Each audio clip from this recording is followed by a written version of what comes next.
My name is Joseph, and I was traumatized at 14 years old. I was out in the park playing ball with my friends, who we will call Ivan, Vlad, and Nikita.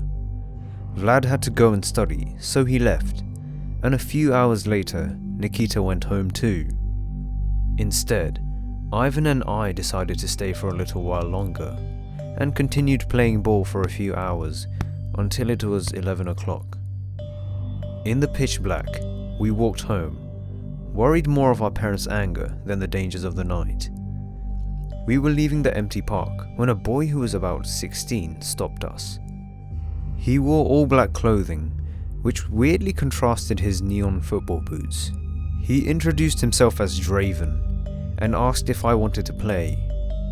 Immediately, I felt uncomfortable and was about to respectfully decline and just walk past when Ivan stopped me and said that there was no harm in staying for another hour, because our parents would be mad either way after all. I reluctantly agreed to play with him until midnight.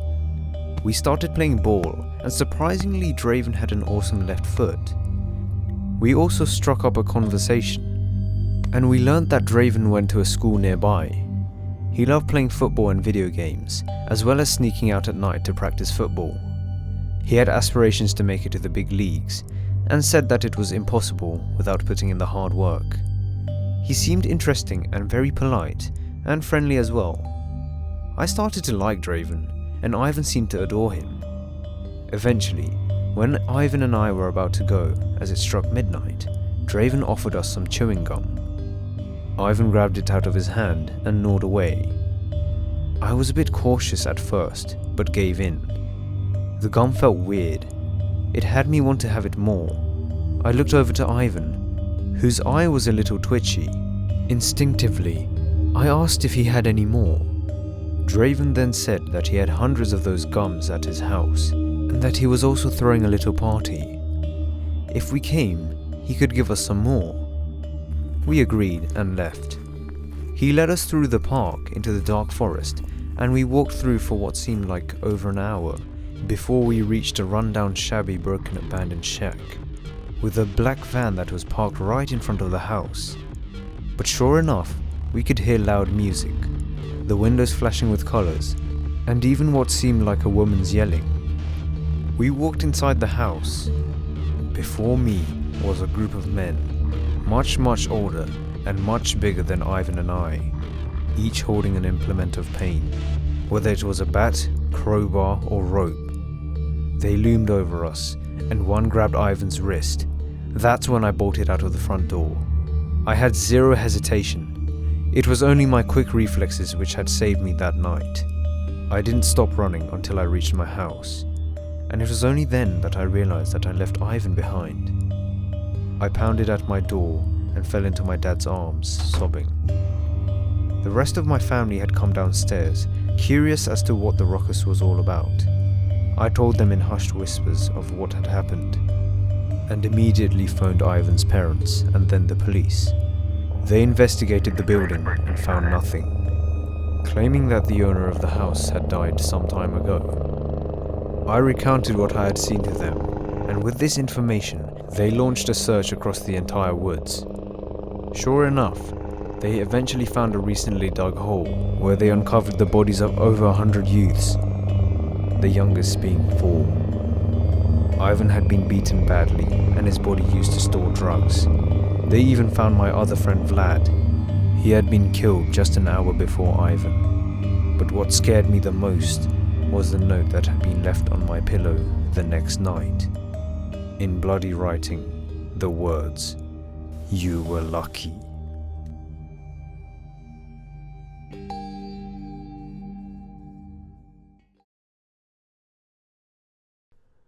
Someone pretended to be my father and tried to break into our house. A little context. My dad and I live together in our own multi-family home in Germany. My dad has a serious lung condition. His lungs produce and trap an excessive amount of mucus.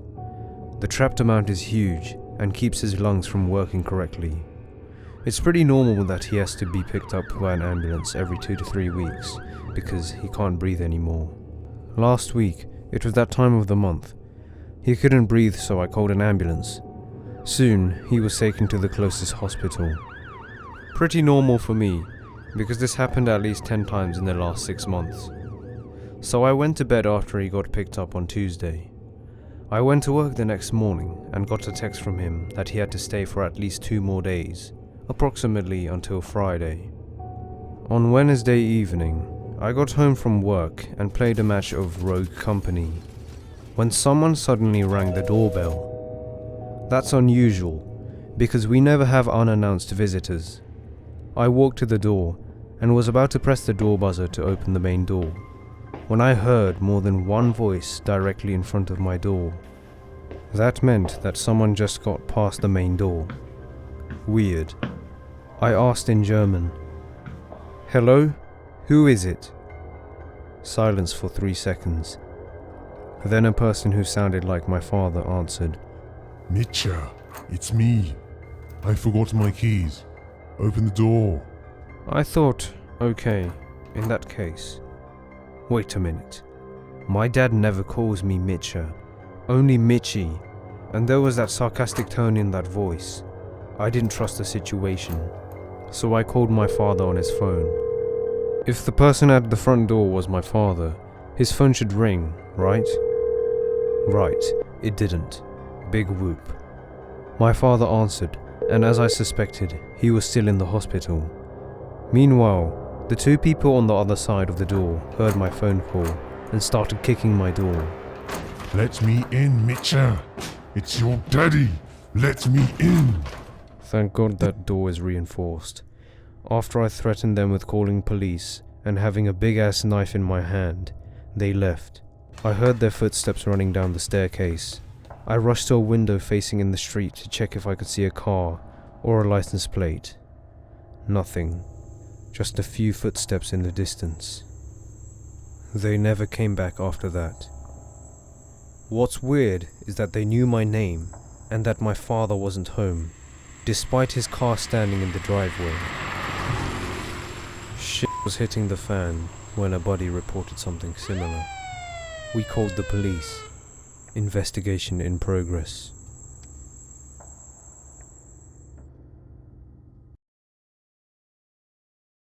Back when I was a teenager, I had a good friend from school. She told me that her parents would often fight. It gave her younger sister a headache, so much so that she would end up crying. Her house was dark, because the only source of light was a burning lamp. In addition to this, there was an old painting that was of her mother's mother, a painting of a weeping child. One night, I went over for a sleepover at my friend's house. The next morning, I got up to finish off a school assignment. I then went to the kitchen to get a drink of water when I suddenly heard a child crying. But I didn't bother calling them, because I assumed that it was my friend's sister. I went back to the room, but I couldn't sleep, because I needed to go to the bathroom. The problem was that the bathroom was outside the house.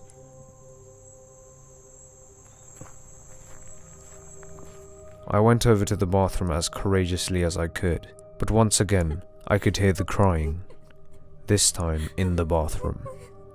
I bolted inside the house as fast as possible. That's where I saw the dog barking aggressively at the picture. I just stared, frozen on the spot, when all of a sudden, the girl in the picture looked at me and started weeping.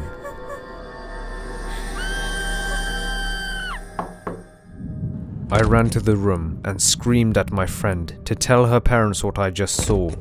However, no one believed me, and instead, they told me that it was just a bad dream. A few months later, my friend came to tell me that her mother saw the girl in the painting cry as well, so she took the painting off the wall and burnt it to ashes.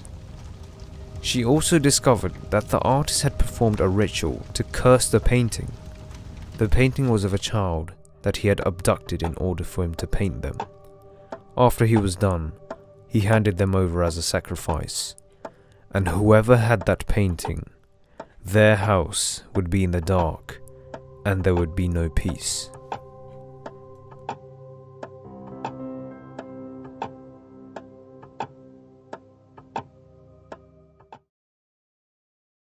Back in 2008, I was a student planning to go to university and needed some extracurricular stuff I could put on my entry applications. As most UK students know, one of the best to have on there is the Duke of Edinburgh Award. As part of this award, you have to embark on an orienteering expedition, basically a long trek throughout woodlands and rural villages following nothing but a map and compass. No GPS allowed. It's a teamwork experience, and you camp and overcome hurdles together, etc. I was out of shape at the time, so my uncle volunteered to take me out to the middle of nowhere to get some idea of what orienteering was like. We didn't stay out overnight, which is what I would need to do during the real thing, but we hiked 10 miles through woods in a small village in pretty abysmal weather. By the end of the journey, we were soaked to the bone and pretty miserable, looking forward to getting back in the car and heading home. For the last part of the journey, we were on a dirt trail heading uphill with bushes and trees on either side. We were marching onwards in silence at this point, until all of a sudden, there was a rustling in the foliage to our left.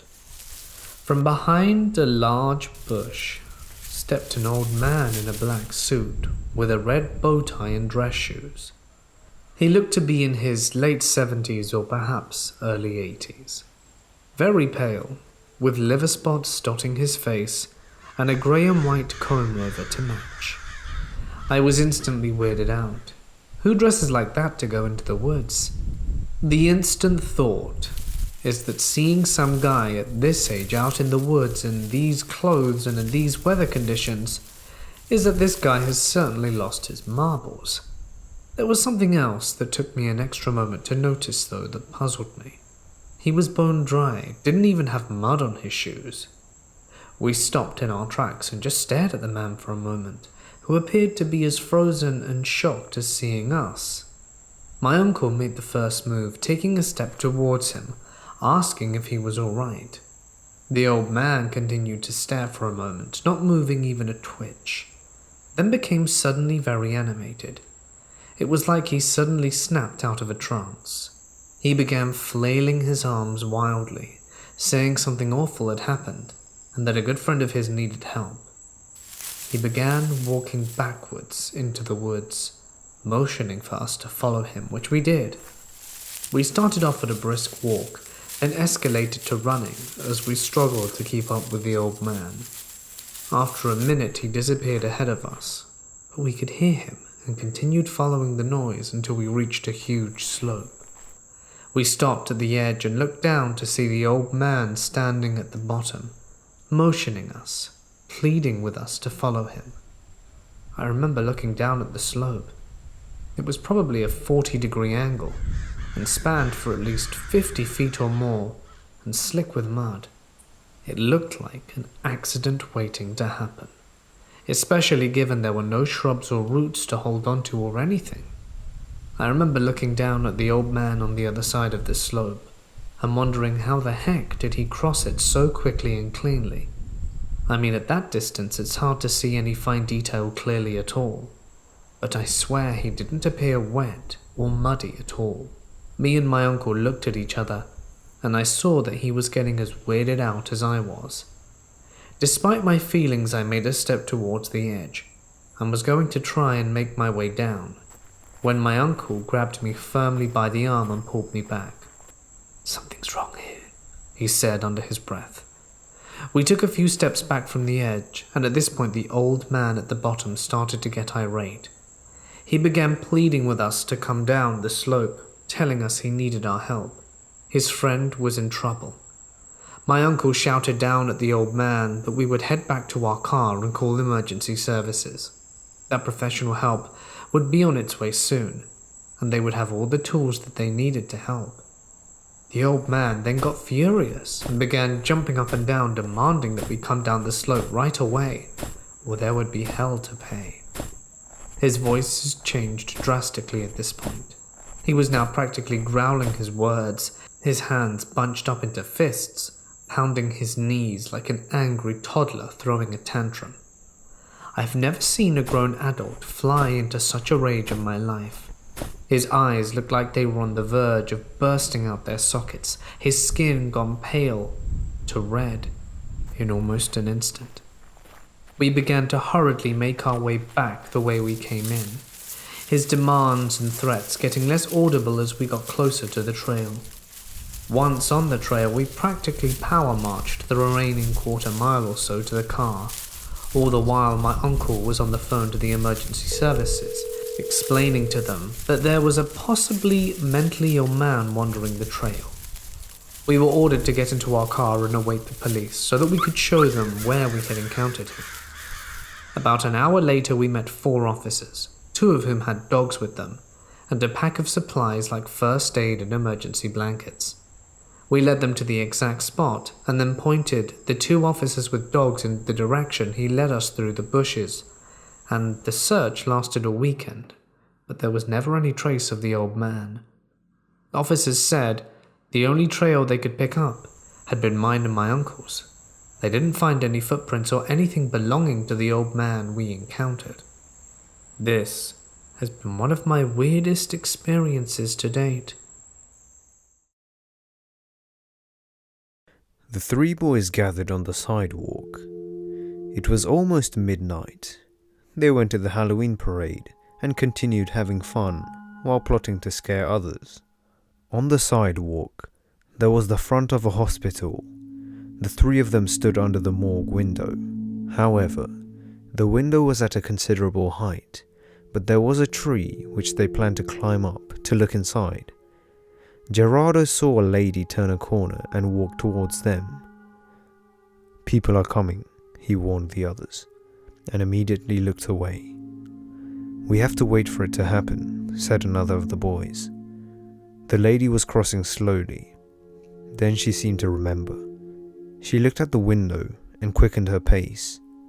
In the city, almost everyone had heard some frightening story about that window. Mainly, it was said that some apparitions were observed from there by people passing by on the sidewalk. It was also said that a scary voice called people by their name and laughed. The lady entered the other block. Seeing that the street was deserted, they made up their minds. "Who goes up first?" asked one of them. "Me," said Gerardo. He looked at the tree, lifted a foot to a low branch, and began to climb. The others watched him, turned to the end of the street and looked at each other, trying to guess the degree of fear each felt. Gerardo reached window level. He then gripped the window with both of his arms. With his feet, he braced on a branch that trembled under his weight. Then, he looked towards the morgue. The first thing he saw was the autopsy table, which was empty. Next to it were 4 gurney tables, and on one of them, covered with a sheet, was a body. Gerardo was looking at it, when suddenly the body straightened up to sit. He then pulled the sheet off with his hands, and Gerardo saw that the dead man looked just like him, and the dead man looked at him and pointed. Gerardo shuddered so much that his feet slipped, and when he let go of the trunk, he fell to the ground and hit his head, dying on the spot. An hour and a half later, Gerardo was inside the morgue, and they put him on that very table.